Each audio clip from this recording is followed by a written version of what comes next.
you need to surround yourself with people who actually support you and who have similar goals in life, who hype you up. That's the kind of people you need to support surround yourself with. Hi everyone, hope that you all are all right. So today we have with us Harindi Jayakody, and I'm sure she has so much amazing insight to share with us. But before we do that, do allow me to introduce her. So Harindi is a Sheffield graduate as well as a PhD student in the University of Bath. Importantly, she's also the host of the Brown STEM Girl IG page, Instagram page, and also do follow her page if you have not done so already. And it's amazing how she uses her page and her platform to inspire individuals all around the world to undertake STEM subjects, and importantly, also really encouraging women from all across the world to take the STEM subjects more seriously, and being an immense force as a STEM advocate for women. So do join me in welcoming Harindi Jayakody. How are you doing, Harindi? Yeah, I'm doing really good. Thank you for having me. My pleasure, Harindi. So without further ado, let's get straight to it. So I've been following your Brown STEM Girl page, and where you have been hosting a series of different really inspirational figures, especially not just the STEM side, but also individuals who are inspirational and like who people could look up to from various different angles. So before we get into the details of it, let me just ask you, Harindi, where did the lightning strike? What really provoked you to think about creating such a platform which you could use to spread positivity and this message to such a vast audience? So to start off, it was last year during COVID. There were a few months where I was at home and working from home.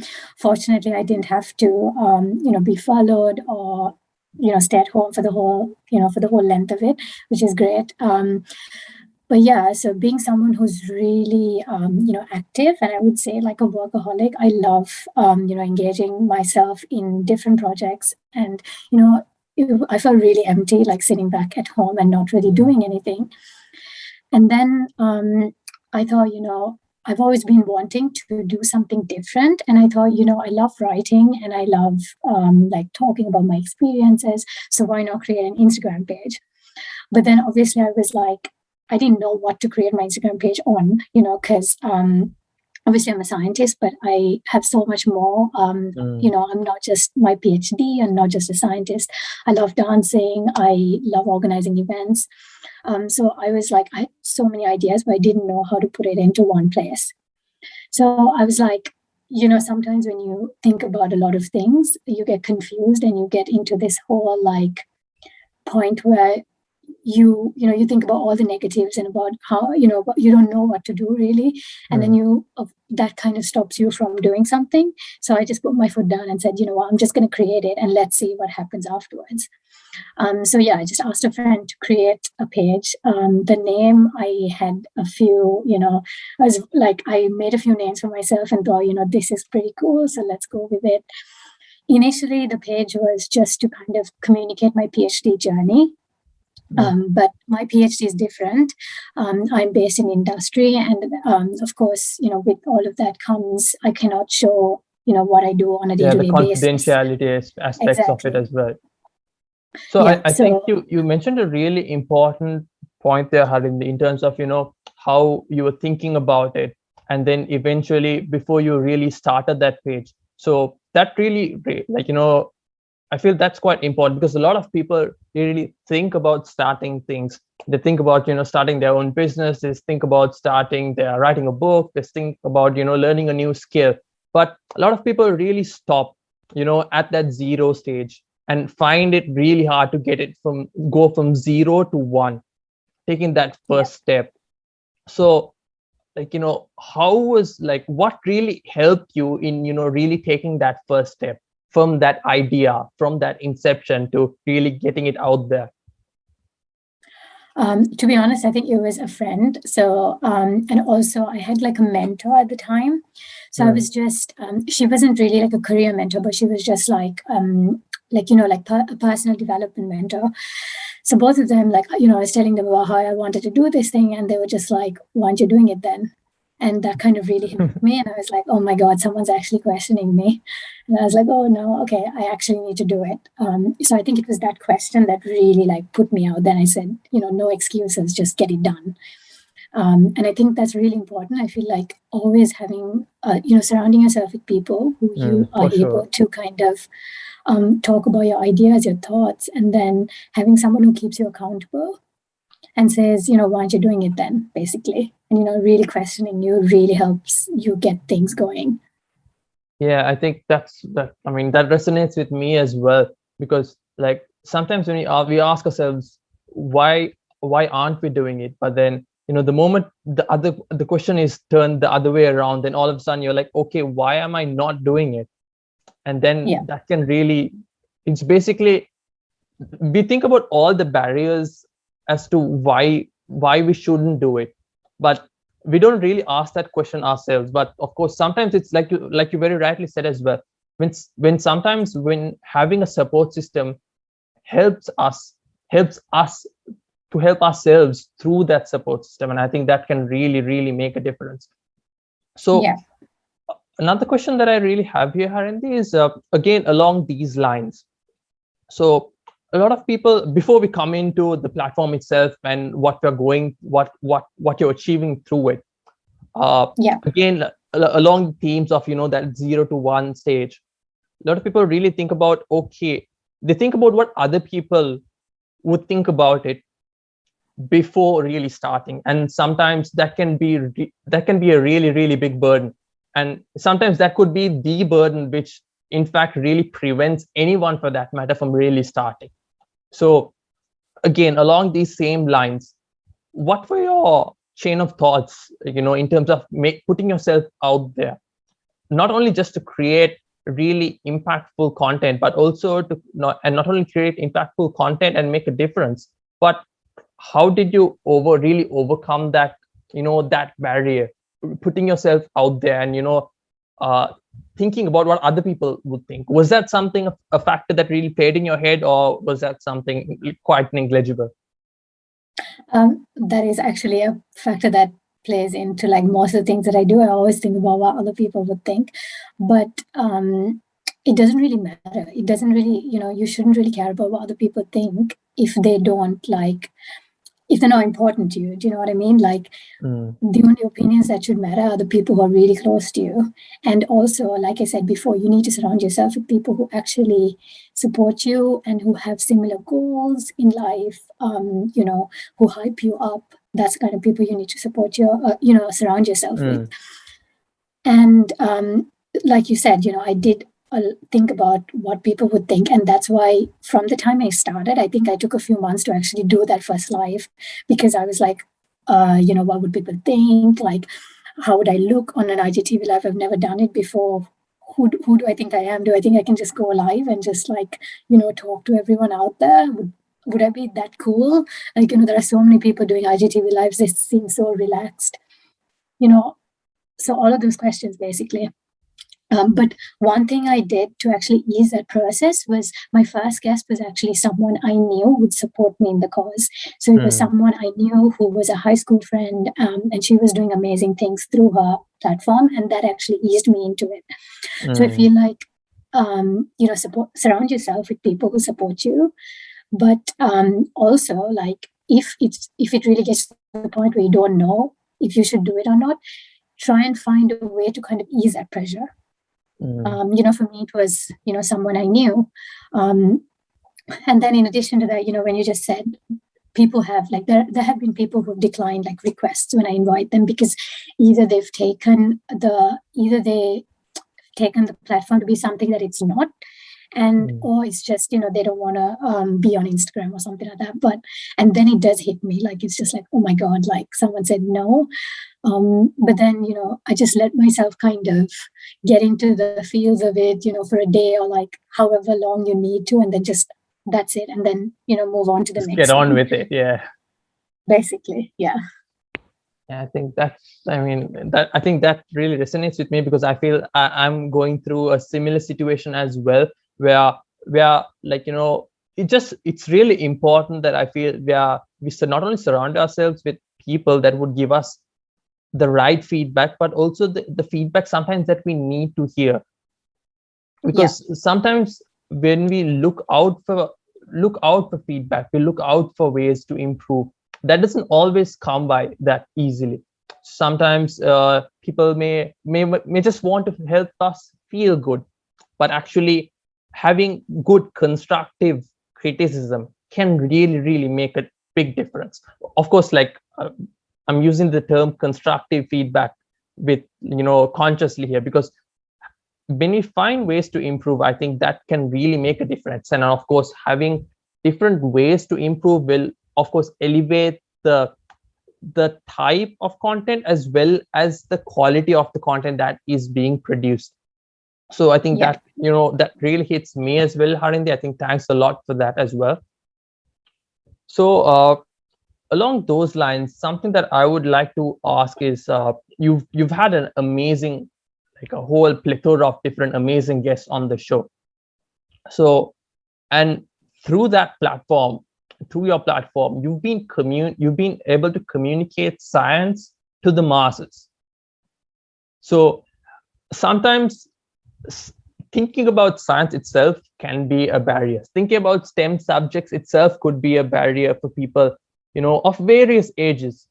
So having different people encourage people to look at STEM subjects favorably, especially through a platform such as Instagram, which a whole, like, which the younger folks adopt much more readily. I think that is something that is amazing, Harini, that you're doing.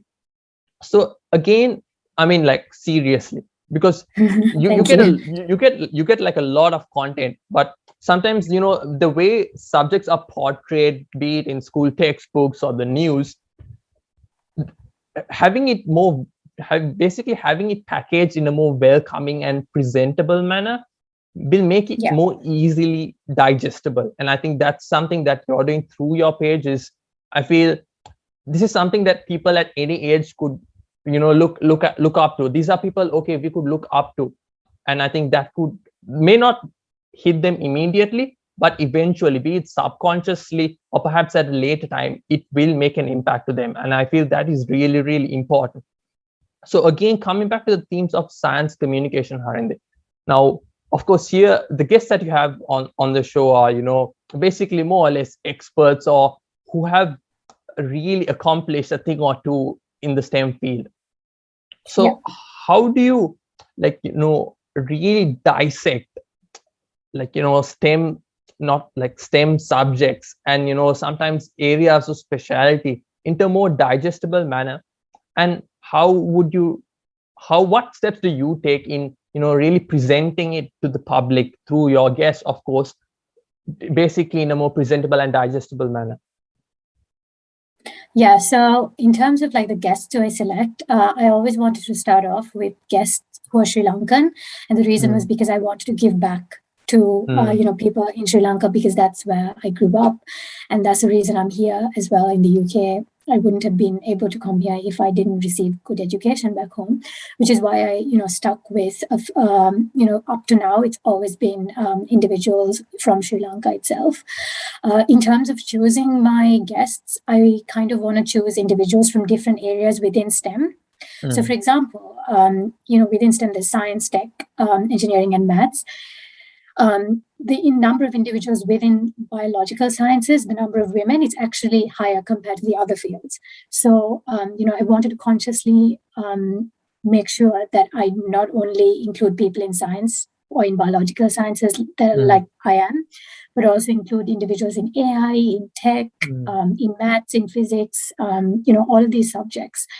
To show girls and even boys, women don't only have to be role models to girls, basically show them that if they want to study it, there is that pathway to go ahead and do it.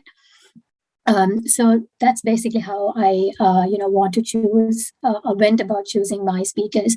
In the future, I'm obviously hoping to kind of expand and look into people from other, from other backgrounds, from the UK, from, and from other different regions of the world as well.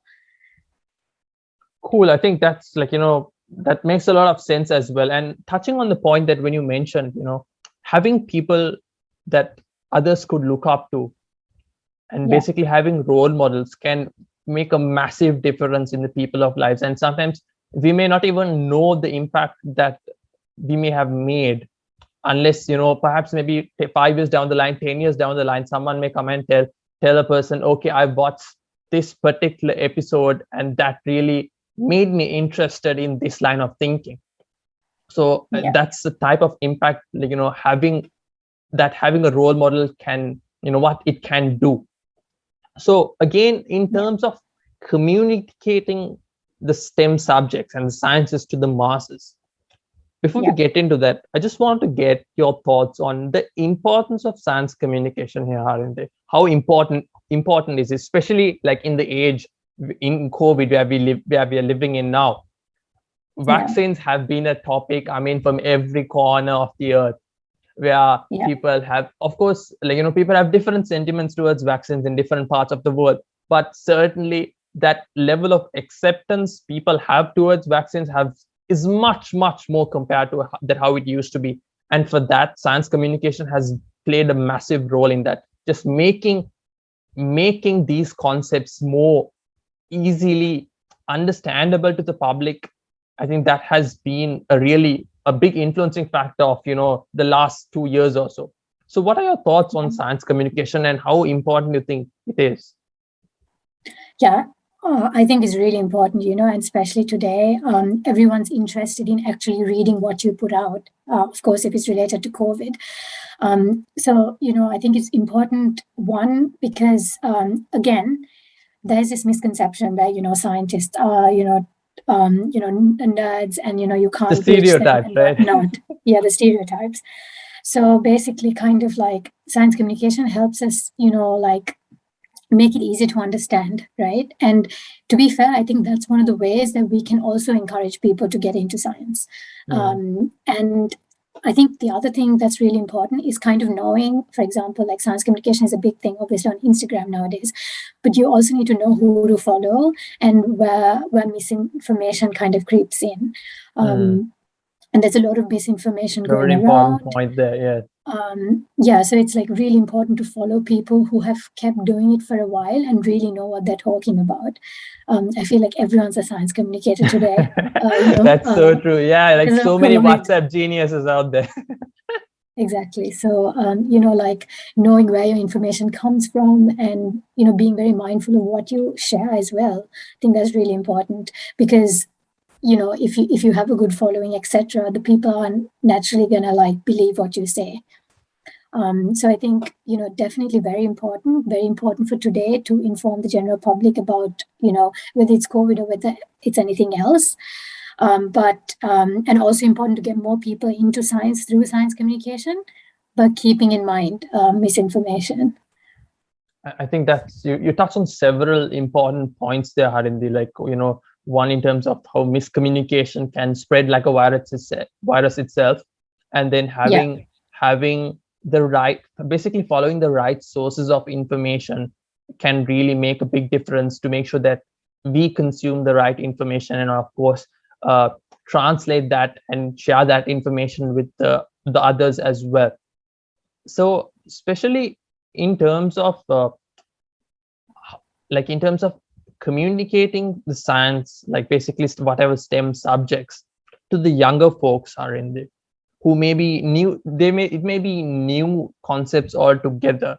Sometimes it may be things that they might have heard of, say, in school or in 1 or 2 classes or read something somewhere, and it just drives their curiosity. I mean, I think children or school children or university students or anyone for that matter of any age, we are all naturally curious. Yeah. So it's just that once we step out to society, the curiosity is, drained down, and we are more we're kind of tailored and kind of told to stick to what society tells us to be.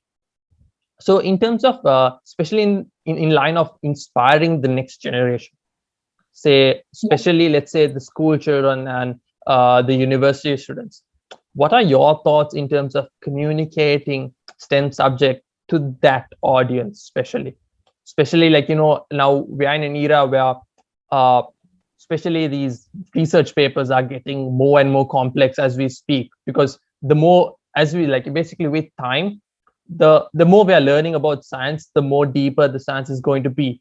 So one is, of course, that is quite important as well, because we need to know the basics, we need to understand the basics for science to progress. But on the same note, it is also important that what is known is communicated in such a manner that it could be understood at various levels, at the expert level, at the student level, at the general audience public level. So what are your thoughts on communicating these concepts? Now we have different levels here, specifically that audience in terms of the general audience as well as the, I would say, the student audience. How could we use science communication effectively to inspire and encourage that audience to take up STEM subjects more seriously, perhaps even as a career later down the line? Yeah, I think in relation to things like the younger generation, so individuals in high schools or in schools, I think taking kind of an example from what they do in the UK, there are like these organizations which actually go into the schools and do things like workshops. So all of them are related to STEM. It'll be practical, hands-on, like workshops, and you're communicating a really hard topic, but by doing something fun. And that doing something fun obviously gets the kids to become more curious, and they enjoy it, and that makes them more likely to take on such subjects. So I think it's really up to schools. Say, let's take schools, like it's up to the schools to kind of have days out or fun activities that they incorporate into science and into STEM subjects, so that it's not just reading the book, a teacher dictating your notes, and then you memorizing it, and then you writing your exam. So it should be much more than that. I mean, I feel that's a, like, I find it very hard to see how students would be inspired by that model of being taught. Of course, having a inspirational teacher or role model teacher would help, but certainly I think that system itself may not be the best system, I would say. Yeah. And, of course, I don't know how it's nowadays, but when I used to go to school, it was, notes dictated. And then, like I said, you memorize it and you write it. I didn't know what science actually meant until I got to university. And I was like, oh, right. Okay. This is what it's about. I feel like also kind of showing students what science really is, or what tech really is at school, and what are the different opportunities available, helps them figure out what they actually like earlier on, and not make mistakes like, doing a degree that they absolutely hate by the second year. Yeah, I think that's something that a lot of students, especially in university, we see, so many people in their second year, or maybe sometimes, unfortunately, in their third year as well, figuring it out, oh my gosh, this is not what I wanted to do. And I think that's a really sad state of affairs. So, and to your point, having teachers that deliver subjects in a fun manner, making it interactive, can really make a difference. In fact, that even I remember back in grade 8, I had a teacher who, rather than really spitballing the different subject matter, she kind of drew our curiosity through questions, and that really basically got our heads sticking. Why is the grass green? Why does the sun rise and sunset? Rather than saying the sun rises at this time, the sun sets at this time, and transpiration, so on and so forth. But I think basically finding that right mode of delivery can really make a massive difference. So I really resonate with what you said there as well, Harindi. And certainly finding, I think, coming back to what we touched on earlier, we are all inherently very curious people. It's just that we need to find our curiosity. We need to rediscover that passion in terms of what really makes us curious, because if we find what makes us curious, I think learning whatever STEM field or any subject matter for that matter, I mean, be it the arts, be it history, be it geography, I think it's almost a given. Definitely. So Harindi, again coming back to the brown STEM girl and the message that you're driving through it, I think one theme that is really I feel that is quite important, and I think what you're doing amazingly is really touching on the diversity element, on one really shining the spotlight on women in science, and of course other different groups or lesser like different groups of people who basically have lesser attention in the STEM fields altogether.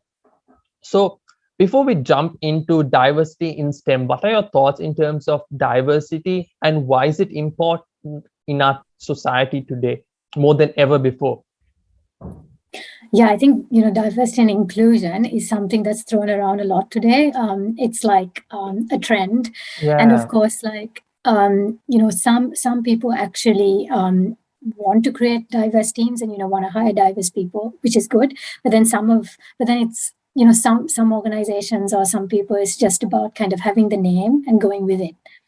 I think diversity is really important because, diverse people come from different backgrounds. And when you're in different backgrounds, you have, each of us has different experiences. And for example, if you take problem solving, we all solve problems in different ways. And, having a team that has different skills and different experiences, helps you come together, helps you identify your strengths and your weaknesses.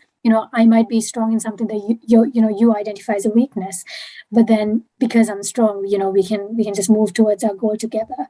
So I think that's why diversity is important. It's about finding people who've done different things and have different ideas, different skill sets, so on and so forth. Exactly. Yeah. So I think especially like you touch on teams as well, like especially when we have teams that are really diverse, not only in talent but also mindsets and thinking styles. I think that can really make a whole world of a difference, especially in this day and age where we are solving the biggest problems that we have ever faced before. Now we're talking about global warming, we're talking about food shortage and many other pressing problems that, say, 5 years, 10 years down the line, 50 years down the line, which is not even a topic. So I think Einstein said it best: we can't solve the problems we have today with the thinking that we had yesterday. So yeah. Right now, I think this is the time we are seeing youth movements all around the world. People are really advocating to really solve the problems that we have, to solve them now so that the next generation won't have to experience them. And I strongly believe as well that having a diverse and inclusive teams, people from all different types of backgrounds, different races, different cultures, would really help us solve these issues, because we would not only be having different styles of thinking, different people, different mindsets, but basically we'll be having a higher collective knowledge capacity to solve these different problems. And I think that is something through your channel, that what you're doing is something that is really amazing, because you, and through your guests as well, you're really helping reach out to those people, potentially game changers in the future, to inspire them to look at these topics more seriously, and hopefully somewhere down the line they would maybe even find some of these solutions. So along these lines, Harindi, when we're talking about diversity in STEM, before I jump into a question or two, what are your general remarks on where diversity and inclusion in STEM lies, and where could it go? I think people, like I said before, like organizations are really looking into it. More like, say, research labs, they really want to hire people who are diverse, who come from different backgrounds.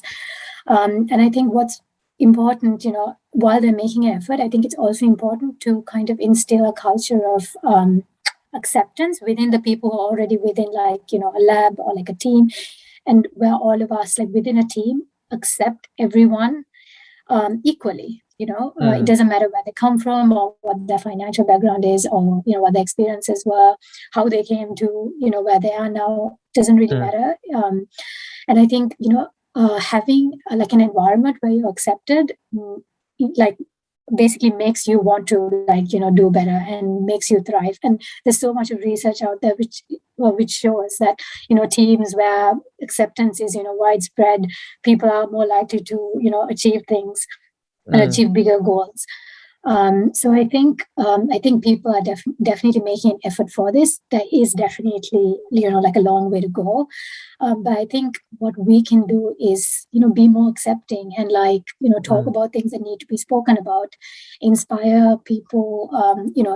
For us in Sri Lanka to get into STEM, that'll make more people eventually, like, seize those opportunities. So and also kind of, it's also about like making people aware of the opportunities that are available. Yes. So for example, we are lucky enough to, say, for example, have access to the internet, and then with a simple Google search you can find like which organizations are promoting diversity and inclusion, where would my work be supported, etc. But then there are also people who don't even know that, don't even have connection, like a internet connection, don't even have a laptop, like. So like kind of also like looking at those populations and making opportunities readily accessible for them. I think that's really important as well. Not just focusing on people like us, basically. We are important, but there are also other people who need more help. I think so yeah, I think you hit a really good point there, Harindi, because back here in Sri Lanka now, we talk about, everyone has internet. People shouldn't have an issue really accessing knowledge because everything is on the internet. But being here in Sri Lanka, yes, now even schools have turned to delivering their lessons online through Zoom calls, so on and so forth. But people also do need to understand, like, I'm sure this is not just common to Sri Lanka, but I'm sure in other countries all over the world as well, there are areas in different parts of the world where people really don't have access to good internet. One, may not have good access to say mobile devices, laptops, which I would say in today's day and age would say really essential to really not only consume knowledge but also create knowledge.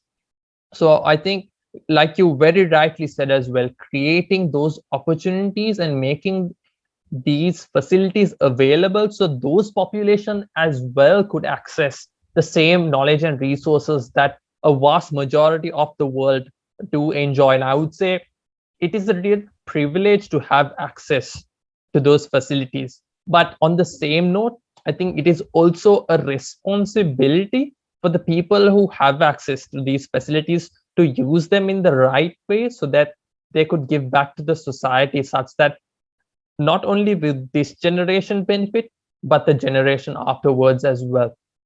So I think definitely. you touched on a very, very important point there, Harindi. And like, I'm just thinking about it. It makes so much sense. Like, sometimes the people in other parts of the world may not realize it, but until you go to the deep end, you won't really know how deep the deep end really is.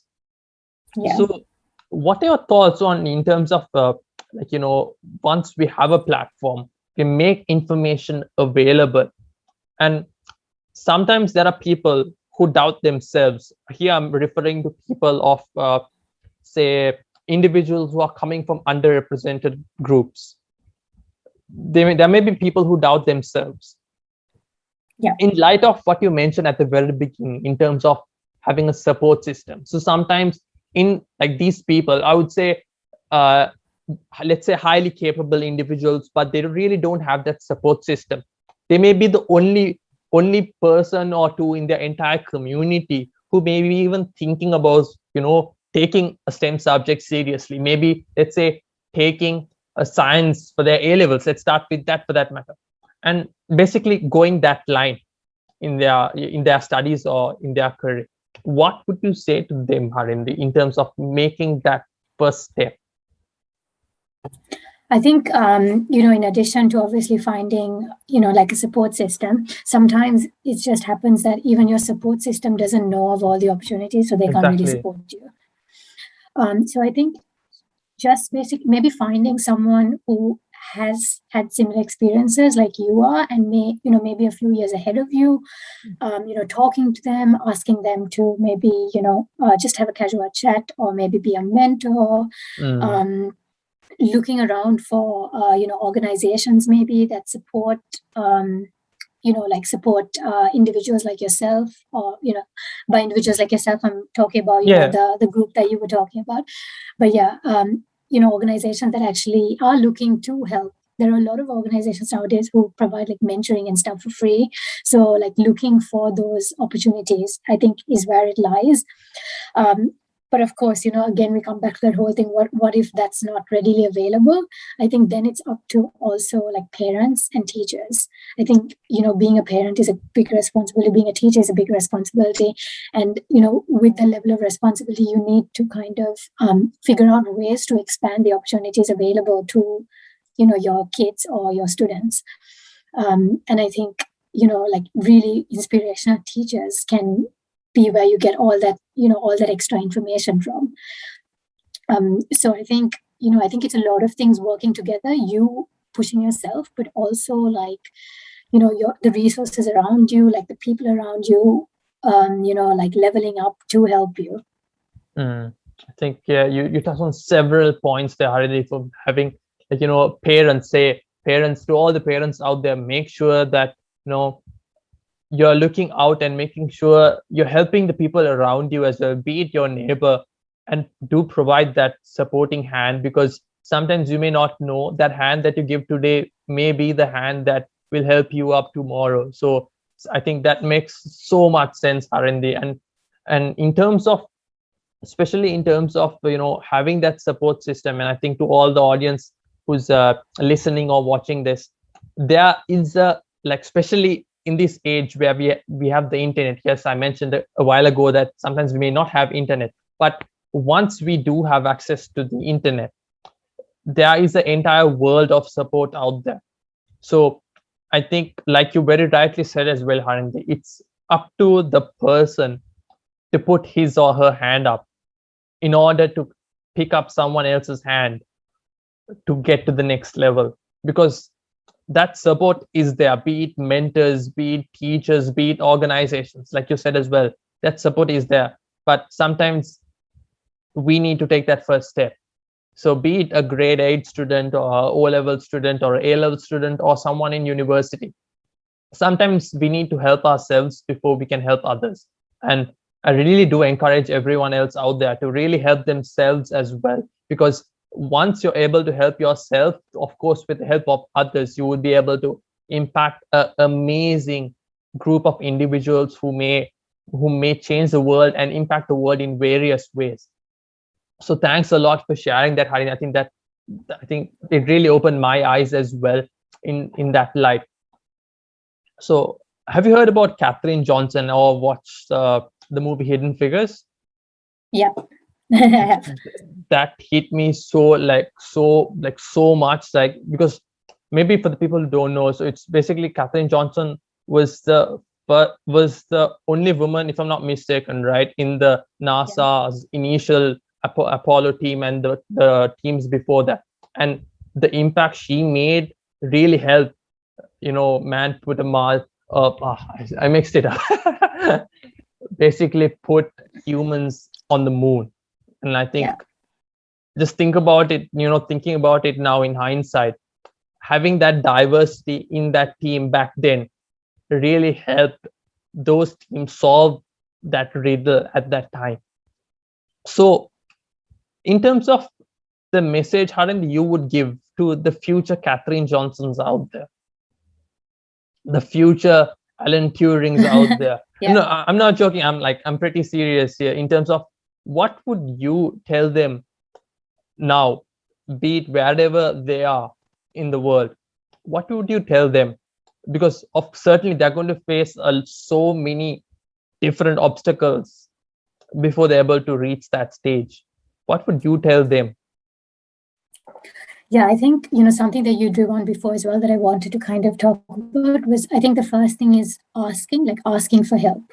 I think that's really important. Like, it doesn't really have to be directly related to your career, but even like day-to-day things. Like, if you see someone doing well in, a sport, like asking them, okay, so like, how, what's your like work ethic kind of thing, figuring out what they do that makes them good at that.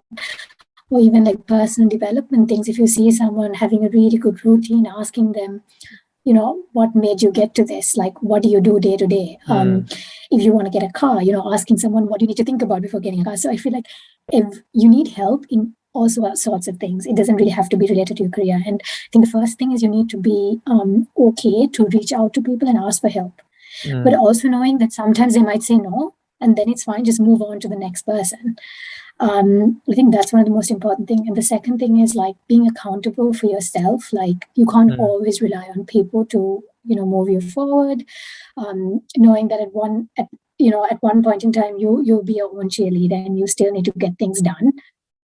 Of course, support system. And then, like I said, like, and also understanding what you want. That's something that I've been doing recently. Like, sometimes like writing down exactly what I want, say for example from my career, who do I want to be, what will get me to that point, and like figuring out the tiny things that will get me to the point, eliminating things that might not be getting me to where I want to, and like so basically figuring out what you really want. Again, doesn't only have to be career related.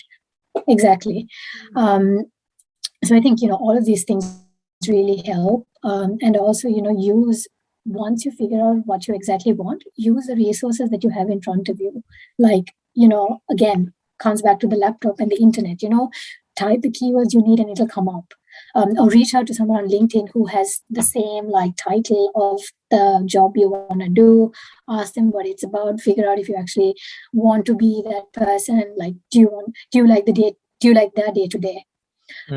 So I think all of those kind of like taking the time to like think about all of those things will really help you progress. I think amazing stuff there, Harindi. I think two key points that I caught was, one was basically use the resources we have now, because the resources we have now is sufficient to get us to the next level, to access a whole new level of resources. And I think you articulated it really well there, Harindi. And secondly, in terms of facing rejection, I think you said it quite well there as well. Sometimes it's okay to get a no. I feel like personally, I feel getting a no is completely fine.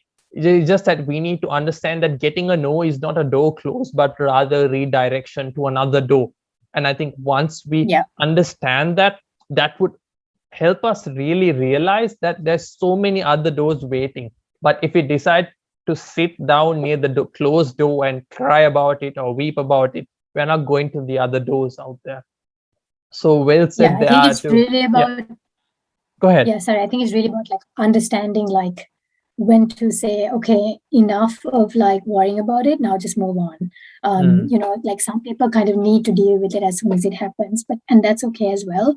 But like not letting it govern the rest of your life or like the next few years. So I think we touched on several key areas, and I'm also conscious of time as well. So in terms of now we touched on, like, say for example, we touched on STEM subjects, we touched on people who are in school, in university, and of course we have people in different stages of their career as well. What thoughts, what advice would you give to people who are finding their way up their respective career ladders? What would be your remarks on that regard, Harindi? I think it depends on like what stage you're in. Like, do you, of course, like for example, if you're just finishing uni and you want to get a career, then you might be asking yourself like, what company do you want to join? What role do you want to get into, right? And then, so again, figuring out what the next step is, and then figuring it how to get there. So for example, it might be, like I said before, reaching out to people who are doing similar things. So that might be your way to go. And then you might be someone who's just gone into a job, but you realize that that's not what you want to do. that's fine as well. Then again, talk to people who've done career switches, or talk to people who are in the career that you want, right? And I also think, like, whichever stage you're at, you need to kind of figure out if you're happy at that particular stage. So self-reflection, I read this book once which talks about like writing all the activities you do in a day, and do it for about like 3 weeks, and then also write down what activities like made you be in a state of like flow, where you don't remember anything else. You only remember what you were doing at the time. You didn't remember what you need to go home and do, or what time it was, or whatnot, right? So like those activities is what you need to do more of. And that kind of like log or list or whatever will tell you like where you are really. And then I guess also another thing is like, we all have like different ways of receiving information. Some of us like listening to people, like some people might listen to this podcast and gain a lot of information from it. Some people might prefer like, watching a movie, like they have that kind of, the scenes, and that's what, inspires them. Some people actually need to go out there and get things done. So we have different ways of learning and different ways of like absorbing that. So also understanding what works for you and then doing more of that. So for example, I love listening to podcasts, and that's what I love doing, and actually listening to it inspires me every day. So that's what I'll do more of. I think especially that last point makes so much sense, because we also need to acknowledge that each of us are tailored in different ways. So we need to find what works for us in order to create that environment, make changes that work for us so that we could reach that next level. And I think that resonates with me, and I'm sure so many others out there as well, Harindi, because once we recognize and understand the changes that we need to make in order to change and get to that next level, I think that opens so many other doors. And with regard to that book you mentioned, I think Flow by Mihaly Csikszentmihalyi. So I think that's a really amazing read. And just maybe if you could just touch a little bit on that, Harindi, in terms of how sometimes it may be a new concept to the others as well. How important is one getting into flow, and sometimes how important is it to identify the activities that get a person into the state of flow? Yeah, I think like, just talking from my experience, my state of flow is, interviewing people on Brown Stem Girl, and also like conducting events. So whether it's like me speaking on a panel discussion, or me doing the organizational activities that lead to the event. So anything organizational, anything logistics wise, that's where I am. And basically, it's also kind of transitioned throughout the years. So at the start, I thought, okay, I like organizing and I like doing events. So does that mean I need to be an event planner? But then when I moved to the UK, and like a few years down the line, I joined a few organizations, did some events for them, but related to STEM, I realized that I could channel my love for organizing in different ways, whether it's a panel discussion or something related to biotech, which is also what I love. So yeah, I think, you'll know you're in a constant state of flow when you don't think about anything else when you're doing the thing. So for example, like when I go, and so I like performing. So like say I'm doing like a salsa performance or something, I'll forget everything around me. I'll just be there. And that's all I think about. And like for you, it might be, being in this conversation, like all you can hear is like what we're talking about. And that might be your flow. And I think like most of the books, the reason why they say write it down is because you often forget what you did the day before, right? Because you have so many thoughts that go around, you forget. So like writing it down, putting it onto paper, and being able to like reference it afterwards actually helps you figure out where you were in flow.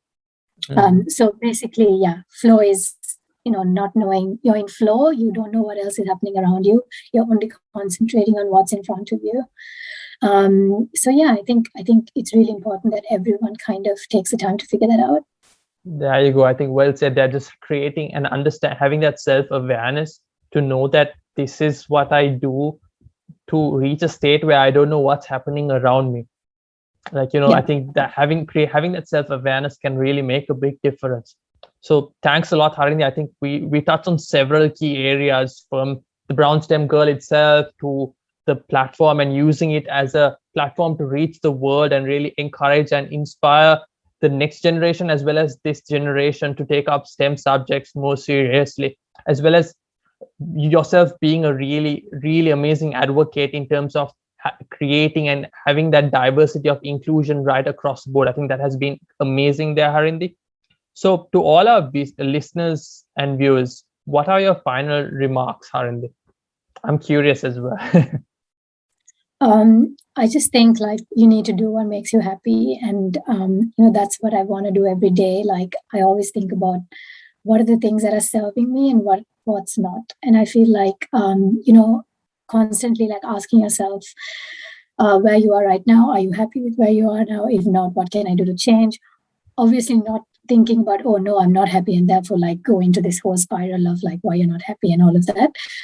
So I think it's basically figuring out how, again, like you be in flow, basically figuring out what things help you, and what activities are you doing that's helping you get to where you are. I think that will really help you like progress, whether professionally or personally or whatever you want, really. So yeah, just figure out what makes you happy and then do that.